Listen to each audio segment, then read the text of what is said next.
Cardenal, no programa Piracicaba Agora, responde as dúvidas. Se você tiver alguma dúvida, você pode escrever também na nossa página ou direto na página do professor Emerson Cardenal. Tirando as dúvidas com o professor. E segunda-feira, o professor Emerson Cardenal está aqui no programa Piracicaba Agora, tirando as suas dúvidas. Emerson, boa noite, tudo bem? Boa noite, Neto. Mais uma segunda, estamos aqui para tirar as dúvidas de todos os telespectadores de Piracicaba e região. Dúvidas de direito penal, de processo penal, de toda a legislação extravagante e também de medicina legal. É interessante que as perguntas, Neto, estão sendo feitas e cada uma delas tem um direcionamento diferente em cada matéria. Por exemplo, direito penal, processo penal, tivemos uma pergunta de medicina legal. Medicina legal também, né? É muito interessante.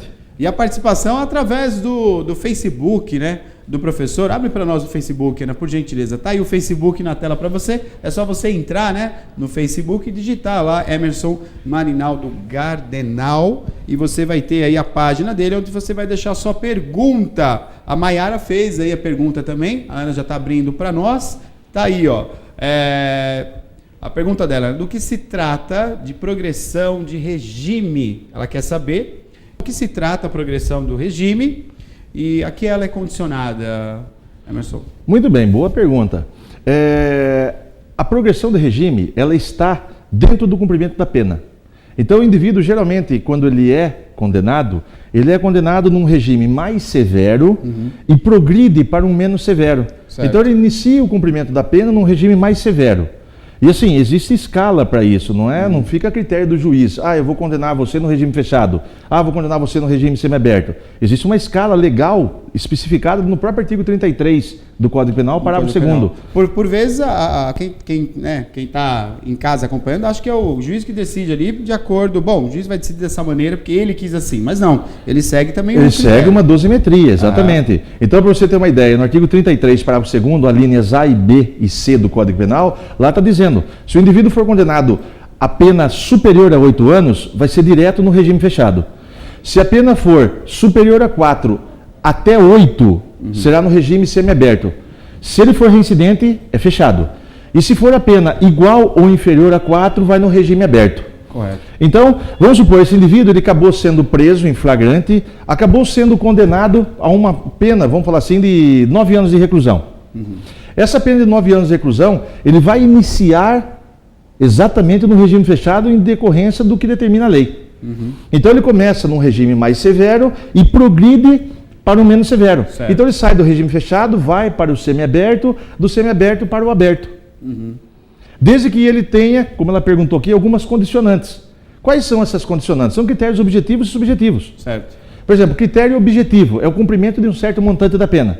Tem que cumprir X de pena. Isso já é decidido no momento que ele é condenado. Já é colocado... Isso aí é feito no cálculo da execução. No cálculo da execução, correto. Da execução da pena. E também ter bom comportamento carcerário. Então não adianta o indivíduo, por exemplo, ter cumprido 2 anos, 3 anos da pena. Se ele não tiver bom comportamento carcerário, ele não vai progredir de regime.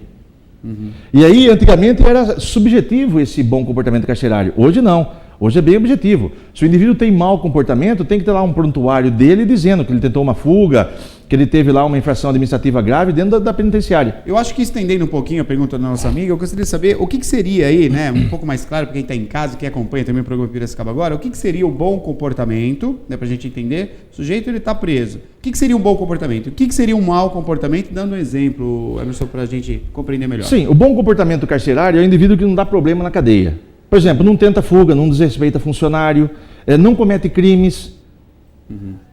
Tá? Então, o indivíduo tem bom comportamento carcerário. Na lei de execução penal, você tem um rol de condutas infracionais, que são considerados transgressões disciplinares dentro desse sistema penitenciário. Então o indivíduo tentou a fuga, teve um mau comportamento. Briga. Uma briga, exatamente. Tudo aquilo que pode ser considerado crime ou mau comportamento, com certeza está vinculado à não progressão do regime. Acaba revertendo aí contra ele. Contra ele. Então, de repente, o preso fala, não, eu tenho direito já da progressão, eu já cumpri não sei quanto tempo de pena, agora eu quero minha progressão. Isso não é automático. Isso aí é avaliado exatamente com essas duas circunstâncias. O cumprimento da pena mais o bom comportamento. Isso é automático? Ele tem que pedir? Como é que é feito isso? Não, o próprio juiz da execução faz. O próprio juiz. Sim. E se não fizer, o próprio advogado do preso pode fazê-lo. Pode pedir. Exatamente. Daí o juiz vai avaliar e vai conceder ou não. Então não fica a critério simplesmente, cumpriu isso, já vai sair. Aham. Não, exatamente. Para que aconteça essa progressão de regime, as condicionantes são essas. Cumprimento de certo montante da pena, mais o bom comportamento. O bom comportamento. E quando nós falamos em bom comportamento, estamos falando em bom comportamento. O indivíduo que não dá novidade nenhuma na cadeia. Ele fica ali tranquilo, cumpre a sua execução, cumpre a sua pena tranquilamente. Hoje, como é que funciona, para a gente entender, né, o dia a dia do preso? Ele está embasado assim, o decorrer do dia. É levantar no horário certo, tem horário para levantar, tem horário para ter o banho de sol, tem uma atividade corriqueira para o cada preso? penitenciária e cada sistema tem, por exemplo, de cumprimento de pena, regime semiaberto, regime fechado, tem um tipo. Por exemplo, nós temos até o RDD também. Então, cada um é direcionado dentro de uma situação dessa. Tá? Tem hora para sair, tem preso que não vai sair porque está num regime disciplinar diferenciado. Então, tem toda uma conjuntura que é analisada exatamente em cada sistema de cumprimento de pena. Correto. Então, tá aí a pergunta que chegou para nós, Ana mandou para nós, você também pode participar, né, como fez a nossa amiga aqui, a Maiara, que escreveu para nós aqui, perguntando sobre o regime, né, progressão do regime, e você pode fazer a mesma coisa entrando na página do professor aqui, deixando sua pergunta pelo Facebook, as pessoas estão compartilhando, entrando na página também, colocando as perguntas, e toda segunda-feira o professor está aqui conosco respondendo as perguntas. Segunda-feira de volta, então. Segunda-feira de volta, se Deus quiser. E muito obrigado. Joia, obrigado a todos, então.